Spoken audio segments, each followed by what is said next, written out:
The information shared on this podcast is for educational and informational purposes only and is not intended as medical advice. The content is meant to support informed conversations about health and wellness, not replace individualized care from a qualified healthcare professional. If you've been doing the work, lifting weights, prioritizing protein, managing your stress, and your body still isn't responding the way it used to, you're not doing anything wrong. Midlife physiology is different, and sometimes lifestyle alone doesn't fully move the needle. That's why I partnered with a trusted telehealth resource to offer doctor-led, medically appropriate support for women who need an extra layer. GLP-1s and other peptides are not scary when used responsibly. With proper medical oversight and FDA-certified compounding pharmacies, these tools can help support metabolic health while you continue doing the foundational work that matters most. No shame, no judgment, just informed options our mothers never had. If you're curious about GLP-1s or other peptides, check out the link in the show notes for my trusted resource or reach out with questions. Health, wellness, fitness, and everything in between. We're removing the taboo from what really matters in midlife. I'm your host, Michele Folan, and this is Asking for a Friend. Emotional eating is one of the most common struggles women face, and one of the most hidden. It's not something we talk about at dinner parties or admit to our friends.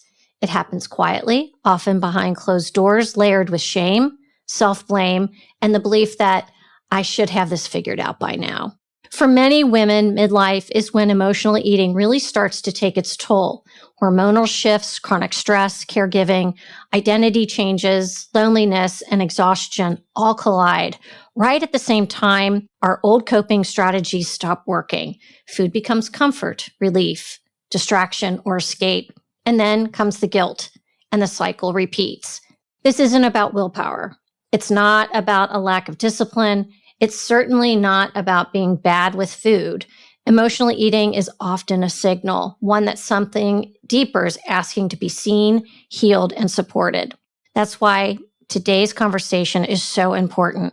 My guest today is Tricia Nelson, an internationally recognized emotional eating coach, TEDx speaker, and best-selling author of Heal Your Hunger, 7 Simple Steps to End Emotional Eating Now. Tricia's work is deeply personal, rooted in her own decades-long journey with emotional eating and addiction, and has spent more than 30 years studying the addictive personality and helping people heal the root causes of overeating, not just manage the symptoms. Today, we're talking about what emotional eating really is, why shame keeps so many women stuck, why midlife can be the breaking point, and most importantly, what true healing can look like. Tricia Nelson, welcome to Asking for a Friend. Thanks for having me to the show. I'm really excited to be here. Yeah, we've not really dug into this topic before, and I thought, and I was sharing with you a little bit before we got started that being a midlife health and nutrition coach myself, oftentimes, we think we know the root of the weight gain and the weight loss resistance, but this is a topic we often don't really get to the bottom of. So I know you have an amazing story to share. And so I'd love to start with that because you didn't become an emotional eating coach from a textbook. This came from lived experience. So I'd love to know, what was food helping you cope with early on in your life? Yeah, I'm happy to share about it. Totally, this whole, the reason why I do what I do is because of my very bitter experience with emotional eating. So I think I was an emotional eater from the get-go. Of course, I didn't know those words or what that meant. In fact, my sister came home one day, I was a teenager, and she announced, "I'm an emotional eater." And I thought, that's the stupidest thing I've ever heard of. And then I thought, I'm not an emotional eater. I just like food. Mm-hmm. And so, but the thing is, you can't unhear it. And so I started to observe my habits around food. And I'm like, there's something different about the way I relate with food than my friends. So we'd be out at a, ice cream shop, a Friendly's or Denny's or something like that. And my friends would, get a sandwich and would come with fries, and they'd eat their sandwich and pick at their fries. Well, I would eat my fries and pick at my sandwich. And so I'm like, there's a difference there. And then they'd get like a hot fudge sundae or something, those, I'm totally dating myself, but those long jars with the long spoon. And they'd eat a few bites and then they'd push it away and they'd say, "Oh, I'm full."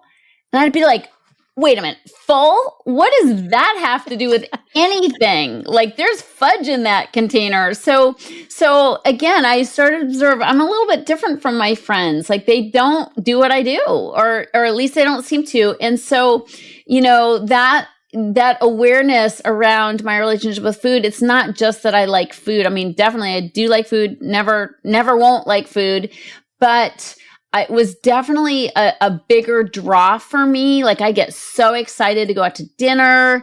I'd get so excited around, cookies being baked. I mean, it was just I'd have almost heart palpitations when something ooey gooey or chewy was coming my way, especially if it came right out of the oven. And so it was definitely an emotional relationship. This wouldn't have been terrible except that I gained weight easily. And by age 21, I was 50 pounds overweight. And that was painful. I was a busy person. I was, athletic, but I carried this excess weight. And I had a roll on my tummy that I would scrunch up in my hands and imagine cutting off, like you cut fat off the side of a steak. Mm-hmm. And I just had these crazy thoughts like, oh, maybe I'll get a disease where I automatically lose weight without having to diet or exercise. So some pretty crazy thoughts because I was out of control, because I couldn't snap my finger and lose the weight. And I didn't like, being fat. I hated it, and so that's sort of the pain behind my journey. And what happened for me is, no matter what diet I tried, it didn't work for me. So I could lose weight for a time, but I'd always put the weight back on. And so diets didn't work for me. Then I started doing more psychological things. I went to an eating disorders therapist. That didn't really move the needle. I went to 12-step programs. So I wasn't a slouch. I was really in a search for how to heal, but it wasn't until I met a coach who had been obese and he lost the weight. He lost over 100 pounds. And it was more through spiritual and emotional, means. And he told me, he's like, "Tricia, your problem isn't food.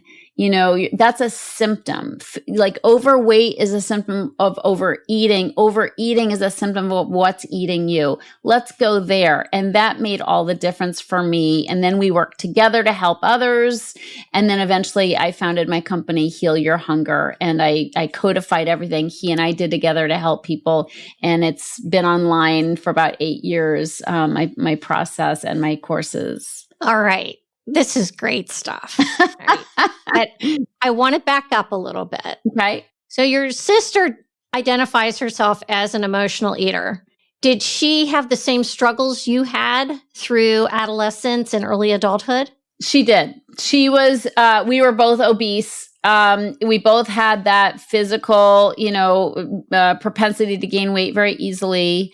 My middle sister, she was my oldest sister. My middle sister was a beanstalk. And so she didn't gain weight the way we did. But eventually we all were self-diagnosed emotional eaters. So we were 3 for 3. My parents, they had it too. Like, they had weight issues as well. So yeah, we all had it. And we all had different kind of ways of healing. We've all been on healing journeys.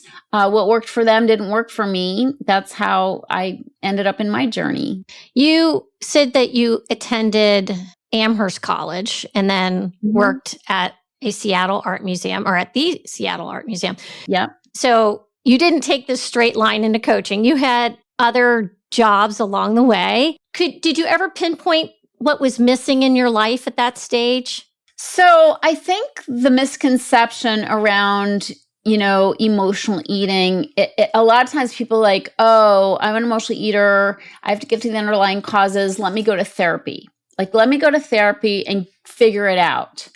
My experience is there's not just one cause. It would be so easy to say, oh, it's because my mother was an alcoholic, or my dad was a rager, or whatever. My brother had special needs and I got neglected. We want to make it one thing, like the trauma, right? What's the trauma? What's the thing? Problem is, it doesn't work that way. So what happens is, and believe me, emotional eaters are, they have no shortage of trauma in their past. Like, it's very customary for us to have some kind of little t, big T trauma. However, when you're a kid and you do have a dysfunctional upbringing, like home life is not great, a few people can say it was, but, when there's stuff at home, we're looking for something to make us feel better. And food is that something at a very young age. So that's the first problem, is that food is like the only thing that's available to us. I mean, we can fantasize, we can read books, we can watch TV, we can masturbate, but then that's it. When you're a 6 or 7 year old, that's all you really got. Sorry, the masturbation thing doesn't usually happen at that age. That was so funny. I was like, ooh. Yeah, we're going deep fast. It did for me because sadly I had sexual abuse in my past. So that's a big T trauma that a lot of emotional eaters do have in their past. And therefore I was kind of like, the faucet was turned on like early at a young age. And that is, it is to be like, when you have sexual abuse, you do like compulsive sex behaviors follow that, so I had that. But my point in all this is that whatever happens as a kid, you're looking for something to take away the pain, and food is an amazing painkiller. But my real point in sharing all that is that it's not the one thing. So, okay, let's go to therapy, Trish, and deal with the sexual abuse. Well, the problem is when you have dysfunction in your home, you spawn other dysfunctional behaviors besides feeding it with food. You also become, if you have a raging parent, you become a people pleaser. Like, let's make sure there's peace in the home at all cost. And that cost can be our own soul, because we're just like trying to settle everybody down. Or let's become a caregiver, right? Because mom is an alcoholic and I need to, be the adult as a child. I'm the adult taking care of my siblings. Let's not say anything. Like, let's make sure that we keep the peace. So let's be super quiet and just read our books, and so we don't know how to use our voice and say how we really feel. So these are personality traits that are spawned at a young age on account of the dysfunction in the home. So my point in saying all that is there's a web of personality traits. I call them the anatomy of the emotional eater. These are traits that we have that have nothing to do with food ostensibly, that if we don't put the spotlight on those traits, no food plan, no diet, no exercise plan is going to keep you from overeating, or keep you from like overeating for very long. Because people are always like, give me the diet, like show me what to eat. Like, everybody wants to know, right? You know this from your own work. Like hand me the diet and I'll be great. It gives us a false sense of control. Like, oh, good, I got the diet. This is going to fix me. No, it's not, because you're not even going to follow it for very long. Because you're going to, I'm sure the diets you give people don't have brownies included in them, No, an occasional one. Like we're all about having the treat, right? Yeah, not the whole pan, and so the thing is, and so we crave those things. We crave our goodies. We crave the sugar and the carbs, and those aren't conducive to healing your gut, healing your autoimmune issues, healing your depression. And so we're falling down the rabbit hole time and time again. And so the diet itself isn't going to fix us. What's really going to help us follow the plan, whatever it is, and diet is a very generic word. It can be a really healthy plan for healing your body, But if you're snacking at night because you need the emotional support of carbs and sugar, you're never going to reach your health goals. And so what I really specialize in doing is helping people focus on the living problem, not the eating problem, because that's also what my coach told me. He's like, Tricia, you got a living problem. I was a people pleaser. I was a caregiver. I didn't use my voice. I ate what I wanted to say because I was afraid people wouldn't like me. Comes with people pleasing. I was not only an overeater, I was an overdoer. So I could do circles around everybody. If you want to get something done, give it to an emotional eater, because we're looking for the validation. And so we're always saying yes. We don't know how to say no. So these are the things, to me, this is like the meat and potatoes of how to heal our relationship with food. Take the focus off the food. We all know salads are better than pizza. Like, we're not stupid, but let's focus on the personality traits that are causing self-sabotage. Overdoing, keeping a lot of noise and a lot of chaos in our lives, never putting boundaries in our time, never saying how we really feel.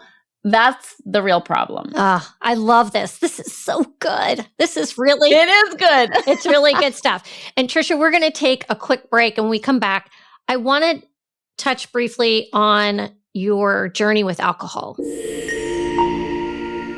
Quick pause, because if you're here, you already know this isn't just a health podcast. Yes, we talk about nutrition, strength, and taking care of your body in midlife, but we also talk about life, relationships, energy, boundaries, and what really matters in this season. This isn't about perfection or shrinking yourself. It's about staying strong, curious, connected, and actually enjoying the years ahead. If this resonates, share the episode with a friend who'd appreciate the conversation, and follow us on Instagram at AskingForAFriend_pod. Okay, we are back. You have shared that your emotional eating began as a child, but that it expanded into binge drinking. When did you realize this wasn't about willpower or discipline? Oh my gosh. So I started drinking in high school, and I took to it very quickly. I loved alcohol. I loved being drunk, to be honest. I loved being buzzed or drunk. I mean, maybe I didn't love being drunk. I loved being buzzed, but I couldn't stop there. And I blew right past buzzed to drunk. And by the end of high school, I had earned the name that my friends named me, which was Trish the Fish. Yeah. Okay, so so people noticed I was often at a party. I was over drinking, and so I was embarrassed that people called me Trish the Fish. But anyway, that's what happened, and so I started to be embarrassed that I was drinking so much, but I couldn't really pull back. Like, I had a hard time pulling back. And so, the other thing is I was a blackout drinker. So I would lose my memory I would lose not consciousness, because I could be conscious, but I wouldn't remember what was going on. And so that was a big problem for me. Like, I would black out. And so it was just like the writing was on the wall. Like, Tricia, you can't drink safely. You're like, and you do things you're embarrassed about. People tell you about it because you don't remember. So anyway, I stopped drinking at age 21 because I was like, it was curtains for me. I was like, who am I kidding? Especially the blacking out. Like, if I'm losing, like, that's a serious allergy to alcohol. Like, that's no joke. And I can't, like, I could cutesy my way out, like, oh, it's just a phase, or, oh, I'll get out of it. But having your cells like react that way, I couldn't cutesy my way out of that. So I was like, fine. No.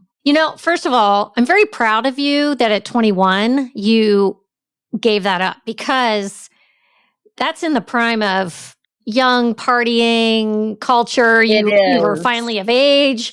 And the reason I want to talk about alcohol, because we do talk about alcohol quite a bit, because I think it's something that really holds women back in midlife. And I often think we use it as a reward, kind of like we do with food. Yeah. When did you tie in that the alcohol was kind of like food and in the reward center? Well, yeah, I really don't take credit for having that experience because it was the person who was helping me, my mentor who was helping me with my food issue. He also had stopped drinking. And so he drew the connection for me. And it was really on account of addressing my food issue, which by the way, like I'm a super sugar addict. When I start to eat sugar's all I want to eat. And so alcohol is the most refined form of sugar there is. And so the fact that I had trouble moderating how much alcohol I drank, it was really no surprise when you realize it is sugar in liquid form, basically. It doesn't taste like it. It's not nearly as delicious as sugar, but what it's doing in your body, and I was allergic to it. I mean, I had a strong reaction to alcohol where I just wanted to keep drinking, and then I forget most people don't black out. That's super severe, but it was definitely a clue. But it was because I was trying to heal my food problem that I realized, being out of control with alcohol isn't going to be conducive to not overeating. Because then when you drink, you lose your inhibitions and you just think you can eat, with no consequence. And then you get the hangover the next day, and all you want is carbohydrate. I mean, yeah. Hello, college. That was that was the thing, right? It was like going out for tacos at 11:30 in the morning on a Saturday. I would love to define what is emotional eating and what is it not. So my very non-clinical definition of emotional eating is eating to feel better or eating to change how you feel. And of course, you want to feel better, not worse. So we're eating to feel better. We don't like how we feel, which is usually not liking an emotion that we're feeling. And we want to escape it. So I have something called the PEP test, because a lot of people might be listening thinking like I did, I just like food. I'm not an emotional eater. So the PEP test is a way to kind of dig into this a little bit. So PEP is an acronym, PEP, and the first P stands for painkiller. So we use food to kill uncomfortable emotions. Painkiller, is a word, but it's anything that feels uncomfortable. Like you get a bill in the mail you weren't expecting, or you have to change jobs and all of a sudden that brings up all your insecurities because you're not going to know what to do in a new job or how to, excel yet. Or somebody breaks up with you, or your kid is dysregulated and there's stress around that. So life's got plenty of pain to serve up. And what we do as emotional eaters is we lean on food to get us through because it does feel good in the moment. It works. It works. We love it, in the moment.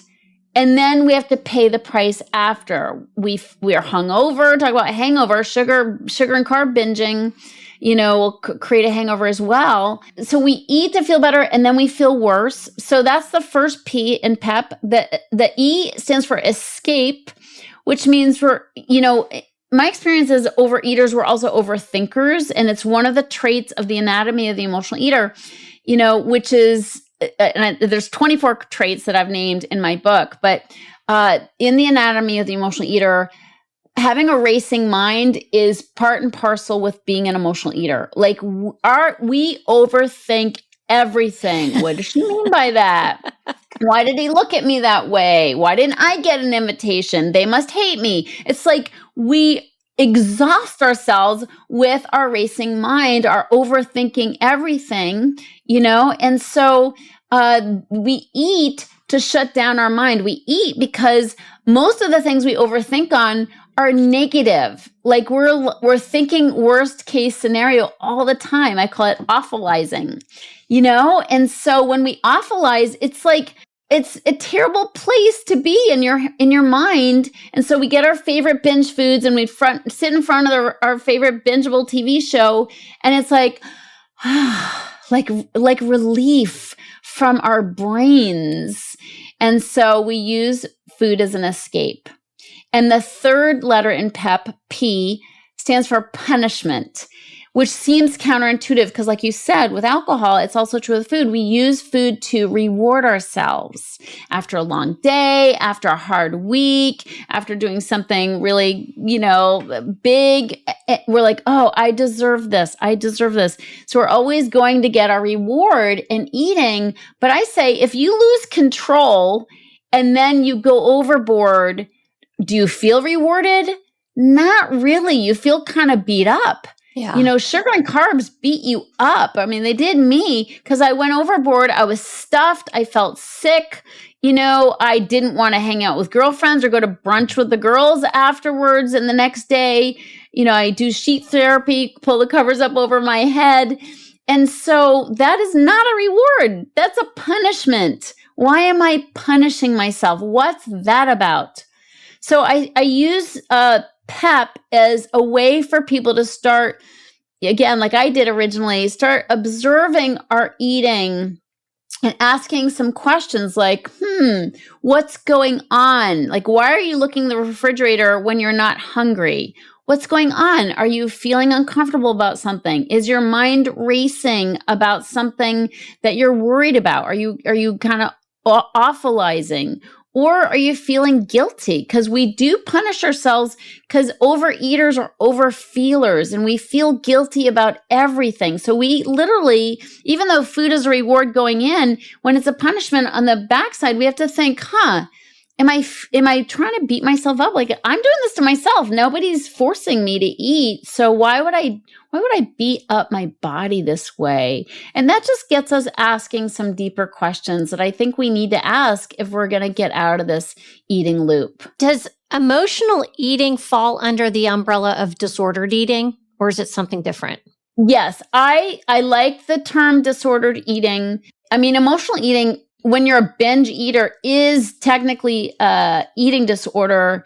But that, it's easy for us to say, oh, I don't have an eating disorder. Like, that's really severe. Like, I have a job, I've never been hospitalized, blah, blah, blah. So I like the term emotional eater because whether you're overeating or undereating, and there's a lot of people who are perfectly normal weight, or a little bit thin, like too thin maybe, and they're eating, if they're undereating or restricting, or like eating a Larabar throughout the day, one Larabar, like that's emotional too. Like when we're doing weird things with food, it's driven by our need to change how we feel.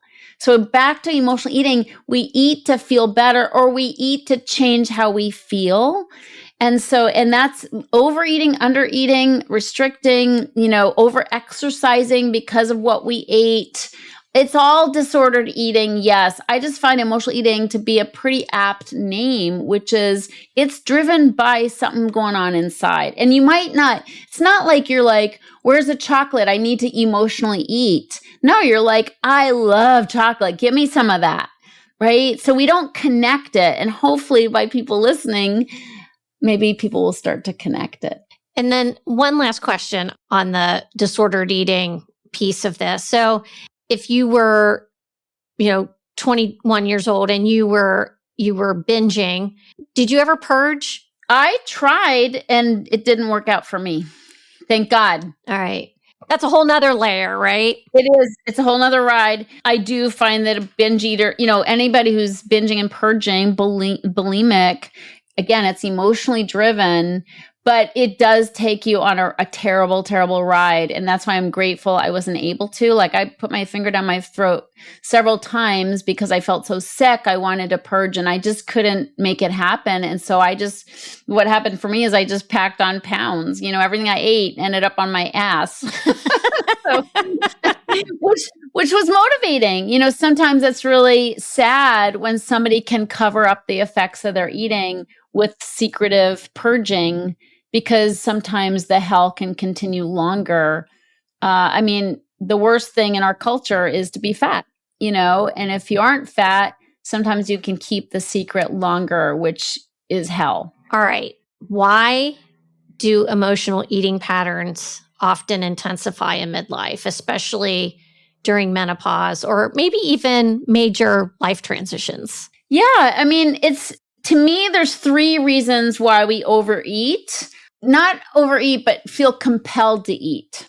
Okay. And so if somebody is like, they've sworn off of sugar and they're like, they can't stop themselves, that compulsion is driven by 3 things. The first is emotions, and in midlife or with hormonal changes, we can have a lot of emotions, obviously, but also midlife's not easy. That, we're becoming empty nesters. That's emotional.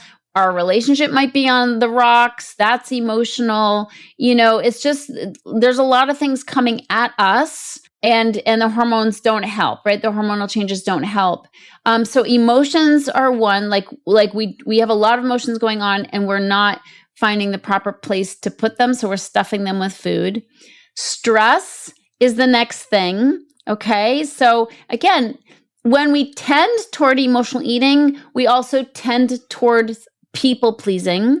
And the reason why people pleasing leads to overeating is because when we say yes to people, because we're trying to please and it's not really about them. We want the validation. We want the atta girls. Like, oh, I don't know how she does it. She gets so much done. Like we love the accolades we get from being superwoman, but the problem is it comes with a price, because we're not only exhausted and maybe exhausting our adrenals, right? And our like stressing our hormones, but also nobody's ever as pleased as we plan on them being. And so, right? Like never, right? I know. And welcome to the season, because that is exactly what Christmas is. Yeah. Totally overdoing, one of the best pie, the best party, the whole thing. So we're overdoing. And then nobody's like, we're not getting the payoff that we're expecting, especially because people get used to us being the overdoers that we are. They get a big payoff too. It's like, give it to the overeater. She'll do it. Like, she'll never say no, So we're kind of pissed off. So we're stressed out and pissed off and resentful. And that just leads to the like, screw them. I'm going to go home and reward myself. And we have the I deserve it binge. Like, I'm going to reward myself with these fabulous chocolates or whatever. So that's how, again, it's our living that's informing our eating. And we have to take a look at that. Like, you can't lose weight and keep it off if you don't start addressing the people pleasing. You also can't be happy. Like, you can't be truly happy if you're compelled to say yes to everybody and don't know how to say no. And it doesn't have to be a mean no. It can be, let me check my schedule and get back to you. Like, give yourself a pause, because no is really hard for the emotional eater. We're like, oh, they're going to hate me. And oh, like, I'm going to lose friends over this, or judgment, whatever. No, just let me check and see. Like, or say, I have a lot on my plate right now, which is never a lie for an emotional eater. I have a lot on my plate right now. I can't do it right now. Like, no is okay. Because guess what? There's always another sucker. Yeah. There's always somebody else who says yes and does it. Like, you think you're so indispensable. Like, nobody can plan a party like I can. Like, nobody can entertain like I can. Nobody can lead the meeting like me. No, they absolutely can. You're not as important as you think you are. Let somebody else do it. Take a break. Stop saying yes to everything, because it's hurting you. It's like you're paying a dear price. I love boundaries. We could you and I could talk for a whole hour just on setting boundaries and how it is your God-given right in midlife to set boundaries. But you've been studying addictive personality for decades. And what do most people misunderstand about addiction when it comes to food? Well, that it is an addiction. Like, how can you be addicted to food? You have to eat. Well, I actually have a quiz on my website. It's a free quiz that I welcome people to take, and it will tell you if you are addicted. So I call it the emotional eating quiz. It'll tell you if you're an emotional eater or a food addict or somewhere in between. So when you take the quiz, it takes like 2 minutes to take, and it's free. But when you take the quiz, you'll get a personalized score. And that score will tell you where you are on the emotional eating spectrum. And my experience is we're all on the spectrum. Hello, everybody's an emotional eater.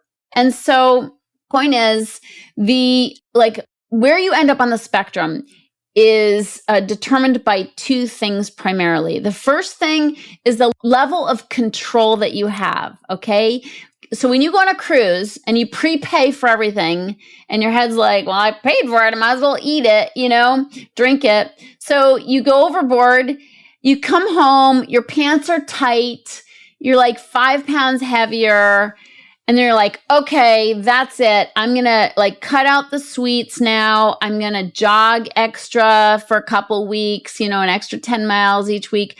Fine. Within, a couple weeks, maybe a month, the 5 pounds are off. Your pants are feeling good. That's someone with a lot of control and also with very few consequences. So control and consequences are the two main determinants of where you end up on the emotional eating spectrum. Whereas somebody like me, once upon a time, if I went on a cruise, I'm like, whoa, I'm so eating and drinking all this. So I do that. I come home, my pants are tight too. I've gained 5 pounds. But what happens for me is I feel like, oh my gosh, I'm going to get back on track. But I don't. Yeah. Because I've turned on, the spigot has been turned on and I'm addicted to sugar and I just keep eating the sweets. I have trouble stopping. So I don't have the same kind of control as person number one, and so that 5 pounds turns into 10 or 15 pounds. It could be months before I feel like I'm back on track. Okay. That's the difference. That's somebody who's more in the addictive realm of the emotional eating spectrum than the run-of-the-mill emotional eater realm. Everybody emotionally eats.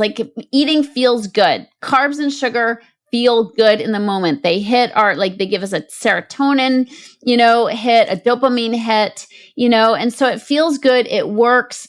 But what you do with that, how much control you have or what the consequences are, that's what determines whether you're addicted or not. So that's the first thing is people don't realize they can absolutely be addicted. Now, it's not like you're addicted to all foods. I mean, I rarely will sit up at night wishing I could have steak, or chicken. So it's usually cookies and ice cream and, ooey gooey chewy foods, because those are the ones that do give us that dopamine hit. Those are the things that come in pretty packages. They feel good. They taste good and they numb us. Salads don't numb us. So I'm talking about being addicted to processed foods, foods that are highly processed. They have a lot of sugar in them, and carbs do metabolize as sugar. So if bread's your thing or pasta is your thing, it's sugar. When it hits your bloodstream, it's sugar. And so really important for people to know that you can be addicted, but it's not addicted to all foods. And you do have to eat, but it's addicted to the highly processed foods. But also I think that's why this is so hard for people to wrap their head around is because you have to eat. So we dog ourselves for being out of control with food. What's wrong with me? It's just cookies. This is so stupid. And so we feel like we have to fix it on our own because it's just cookies. It's not like I'm putting a needle in my arm, So we downplay it and dismiss it even though it's killing us. People die daily of diabetes. And most a good number of people in our, in our country are pre-diabetic and don't even know it, so it's a big problem. And if you die from diabetes, at first you get your limbs cut off. Yeah. Right. You get amputations. You don't just die of diabetes. You try to save yourself with amputations. It's bad. It's really bad. And we're in denial. A big, indicator of, or a telltale sign of addiction is denial, which stands for don't even notice I am lying. So we fool ourselves. It's just cookies. I say it's one of the worst and hardest addictions to overcome because you have to eat and you're likely not going to overcome it on your own. Like no other addiction you can typically overcome on your own. And this is one of them. And so, yeah, and again, I could go on for days if you take me down this road about diabetes and insulin resistance, metabolic disease. And then we've got the number one killer of women is cardiovascular disease, which is part of that whole metabolic syndrome. And so anyway, I hear you, but I guess, I would want to know then, once an emotional eater, always an emotional eater? Do you ever get to drop that name? So, well, here's the thing. I think we all can emotionally eat. I think those who are on the lower end of the spectrum, if you take the quiz and you're like on the low end of the spectrum, chances are you're not going to be in a big danger place. And it's really, again, the consequences and control. If you have control to course correct after a cruise or vacation, good on you. Like, consider yourself lucky. And it's always, our relationship with food is like a relationship with money. Anybody can overspend. Anybody can overeat, And so it's like, are we using money or food to enhance our lives? Or are we using it to punish ourselves, subconsciously? Like, because you can get in a lot of trouble overspending, or you can course correct and, tighten your belt and that kind of thing. So it's a relationship, and it's a relationship we will always have.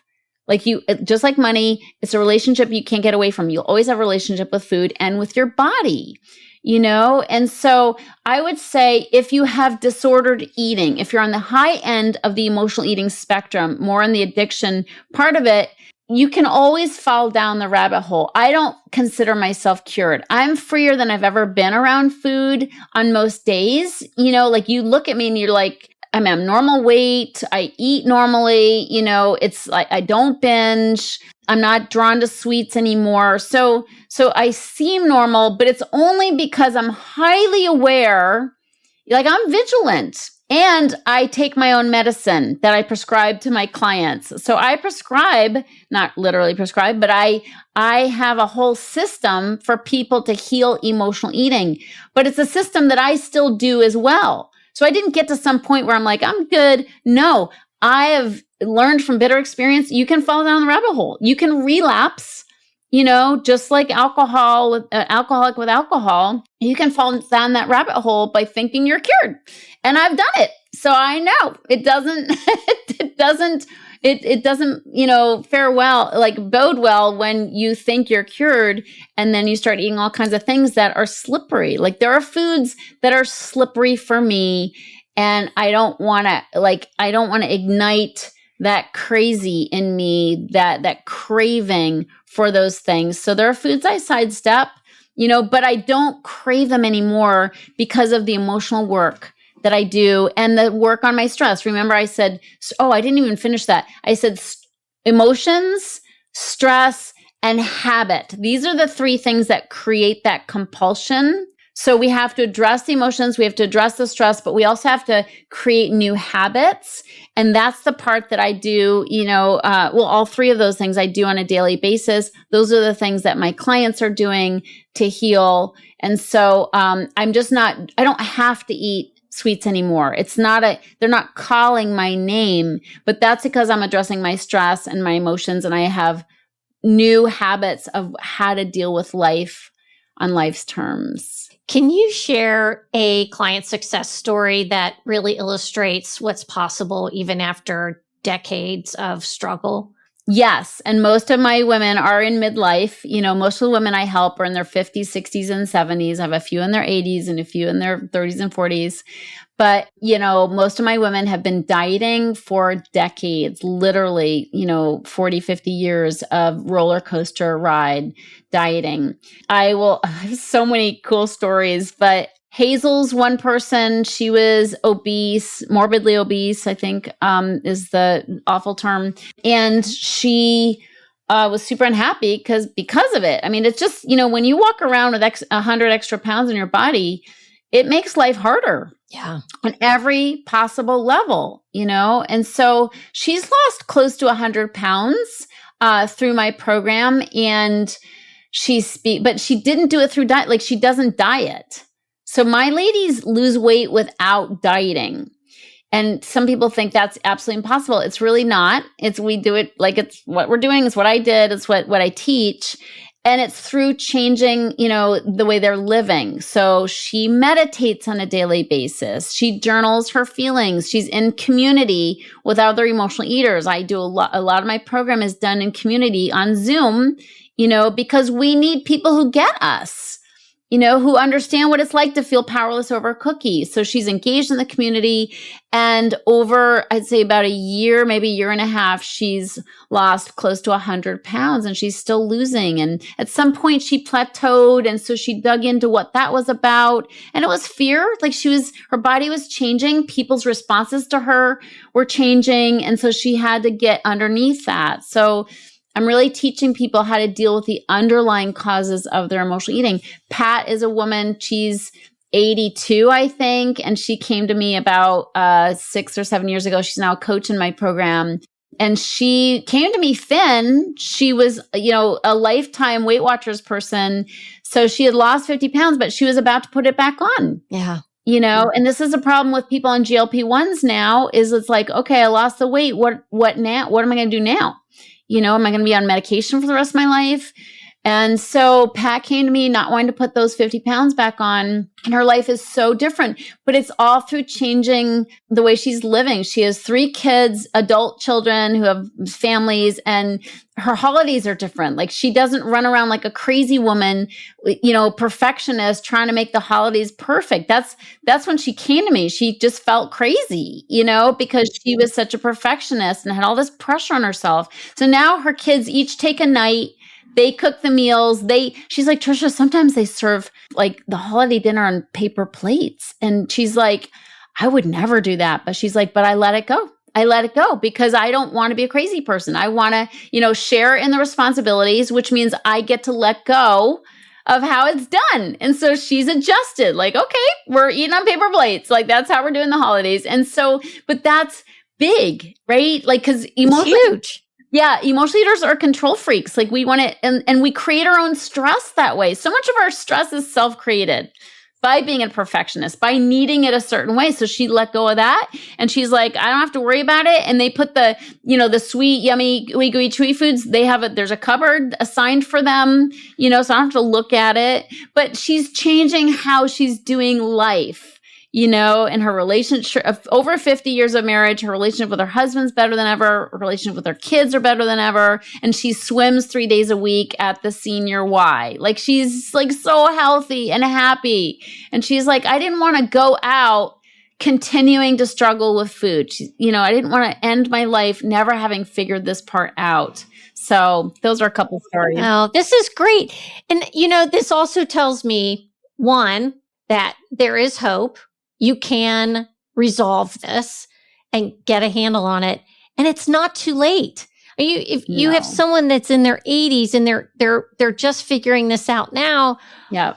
But now she's getting herself healthy. And that's such a great example of, hey, you're 55 right now. Now's your chance. Get a handle on it now because you've got so many wonderful years ahead to live fully. Amen. Yeah.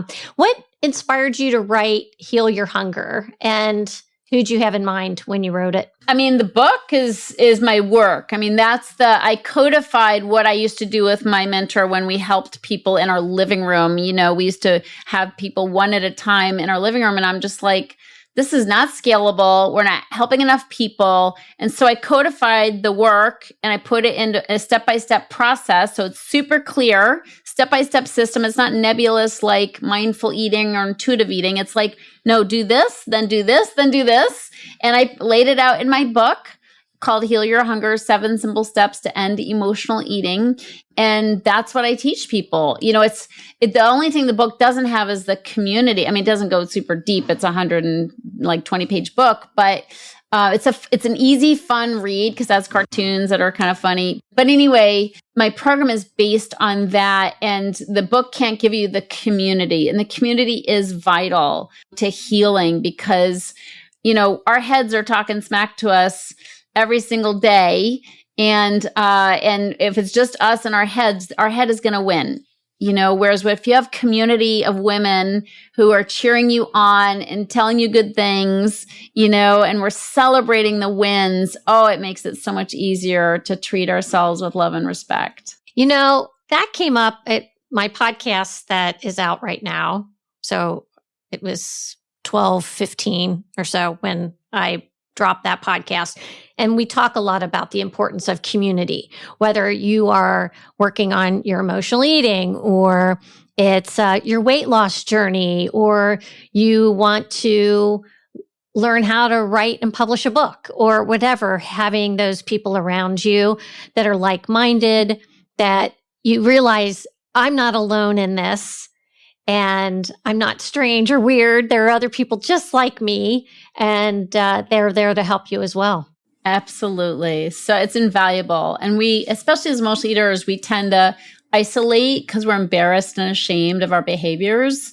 And a lot of them are done in secret. And so we have to come out of the shadows and accept help and have just, positive reinforcement, so that we can change how we think about ourselves. One last quick question about this. If we have someone in our life that we know is an emotional eater, how can we push them to have that awareness and get help? Yeah, so that's a great question. What I recommend is my book to somebody. And the reason, it's a good book. I'm not going to lie. I think it's great. And a lot of people have gotten so much help from it. But the point about the book is that the book focuses on the underlying causes, and it really helps people shift their thinking around this. Most people think diet and exercise is the only solution available to them, or now it's diet and exercise and medication. Like, those are the options. And I offer a different option, which is taking that deeper journey and healing the underlying causes, healing the living problem, which the eating problem just naturally follows. And so people don't know that. And so they're so defeated and demoralized by the dieting roller coaster ride. They're like, I've tried everything. But when they read my book, they're like, I didn't know there was a different tack you can take. And so the book might be just a hopeful thing for them to realize, okay, I don't have to do all that restriction and pain and, binging again and all that. That's like set me back time and time again. Like, there's actually a little trap door where I can exit that and then have a whole new path that I can take to success. Oh, I love it. So, Tricia Nelson, where can the listeners find you, your programs, and your book? Yeah, the best place is my website, which is healyourhunger.com, HEAL, healyourhunger.com. My TEDx talk is on there. It has close to 3 million views. My book is on there. My podcast, Confessions of a Binge Eater, is on there. So and the quiz. Take the quiz. Go to the website, healyourhunger.com, and first take that quiz, and then you can find the other things as well. Okay, all that will go in the show notes. We didn't even talk about your podcast, but we've had so much to talk about. Tricia Nelson, thank you so much for being a guest today. Thanks for having me. It's been so much fun. I really appreciate you and your amazing questions and thoroughness. And I appreciate you and all that you do to help people heal. Oh, thank you, Tricia. Before you go, thank you for being here. If you want to go a little deeper, make sure you check out the show notes for this episode. That's where I link anything we mentioned, resources, partners, or tools I actually use and trust. And if you're not already on the Asking for a Friend community newsletter, that's where I share practical midlife tips, favorite finds, recipes, and the things that don't always make it onto the podcast or Instagram. You'll find the link to join in the show notes. Take care, and I'll see you next week.